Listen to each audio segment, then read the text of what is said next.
সবাই মিলে ননদের বাসায় সন্ধ্যাবেলার নাস্তায় আজকে মুড়ি পার্টি হচ্ছে। আসলে সবাই মিলে একসঙ্গে যে কোনো খাবার খেলে সেটার মজাই অন্যরকম। আমি কিন্তু ঢাকায় যখন মুড়ি মাখিয়ে একা একা খাই তখন কিন্তু একদমই ভালো লাগে না।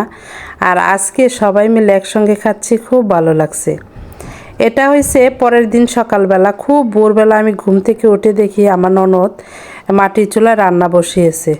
তো আমি ভাবলাম অনেক আগে বোধহয় উঠেছে, তা না হলে অর্ধেক রান্না শেষ করে ফেলেছে। তো আমি চুলার ধারে বসি, আপনি যান, আপনি কিছু একটা খেয়ে পানি খেয়ে আসেন। যেহেতু আমার ননদের ডায়াবেটিস আছে, সকালবেলা কিছু একটা খেয়ে পানি খেতে হয়, তা না হলে কিন্তু শরীর কাঁপা শুরু হয়ে যায়। রান্নার ফাঁকে দেখেন তার নিজের হাতে পালা মুরগি ডিম দিছে সিদ্ধ করে আমাদেরকে খাওয়ার জন্য। অনেক বছর পর আমি এই দেশি মুরগির ডিম খাচ্ছি। আসলে দেশি মুরগির ডিমগুলো খেতে এত স্বাদ, অন্য কোনো ডিমে কিন্তু এর স্বাদটা পায় না। সকালবেলা নাস্তা শেষ করে রেডি হয়ে গেছে, এখন শ্বশুরবাড়িতে চলে যাব। অনেক আগে একবার আমি ননদের বাসায় আসছিলাম, এসে দেখি ননদের বাসার পাশে কিন্তু সরিষা ক্ষেত লাগানো হয়। তো আজকে জিজ্ঞেস করার পরে আমার ননদ বলতেছে হ্যাঁ এবারও লাগাইছে পিছনে। তাই তো দেখতেই পাচ্ছেন চলে যাচ্ছি সরিষা ক্ষেতের উদ্দেশ্যে। এই তো দেখতেই পাচ্ছেন সে আমার পছন্দের সরিষা ক্ষেত, অনেক দিন পর দেখা পেলাম। আমি শহরে যখন ছিলাম তখন ফেসবুকে সবার সরিষা ক্ষেতের ছবি ভিডিও দেখে আমি একদমই মুগ্ধ হয়ে গেছি। আর আমি শুধু মনে মনে ভাবতাম আমি কখন গ্রামে যাব, আমিও সুন্দর সুন্দর ছবি তুলব, ভিডিও আপলোড করব এই সরিষা ক্ষেতে। কিন্তু দুঃখের বিষয়, আমার সেই সরিষা ক্ষেত আমার বাবার বাড়িতেও পেলাম না, আমার শ্বশুর বাড়িতেও পেলাম না, পেলাম এসে শেষ মুহূর্তে ননদের বাড়িতে। তো এখন তো রেডি হয়ে গেছি, চলে যাচ্ছি, কারণ কালকে সারাদিন অন্যদিকে ঘুরছি, এখন তো বাড়িতে যেতে হবে। তো আর দেরি করি নাই, যাওয়ার মুহূর্তে চলে আসলাম সরিষা ক্ষেতে।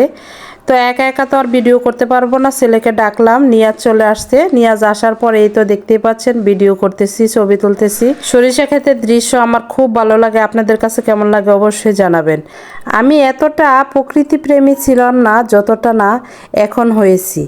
এখন মূলত আমি কন্টেন্ট ক্রিয়েটর হওয়ার পর থেকে এখন আমি প্রকৃতির আসল সৌন্দর্যটা আমি উপভোগ করতে শিখে গেছি। সারা দিন শুধু সুন্দর সুন্দর দৃশ্য খুঁজি, কোথায় একটু ছবি তুলতে পারবো, কোথায় একটু ভিডিও করতে পারবো। এটা করতে করতে কিন্তু এখন সত্যি আমি প্রকৃতির প্রেমে পড়ে গেছি।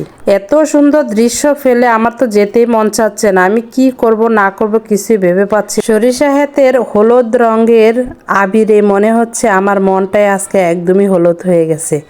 আরও বিশেষ করে এই সৌন্দর্যটা আরও দ্বিগুণ হয়ে গেছে। আমি একদমই সকালবেলা কুয়াশা ভেজা সরিষা খেতে আসছি, দেখতেই পাচ্ছেন ঘোরাফেরা করতে করতে কিন্তু আমার বোরকা একদমই নিচ দিয়ে ভিজে গেছে।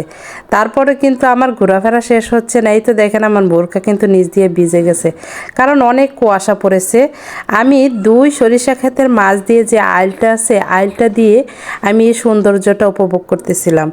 তো যাই হোক, কি আর করবো, শাশুড়িকে তো বলে ফেলছি যে চলে আসতেছি আম্মা, আমি এসে রান্না করব। তা না হলে কিন্তু আজকে ননদের বাড়িতে থেকে যেতাম, আরও ভিডিও করতাম। তো আজকে গাইস এ পর্যন্তই রাখলাম। এই তো চলে আসলাম ননদের বাসায়, এখন শ্বশুর বাড়িতে চলে যাব। পরবর্তী ভিডিও দেখার আমন্ত্রণ জানিয়ে বিদায় নিলাম। সবাই ভালো থাকবেন, আসসালামু আলাইকুম।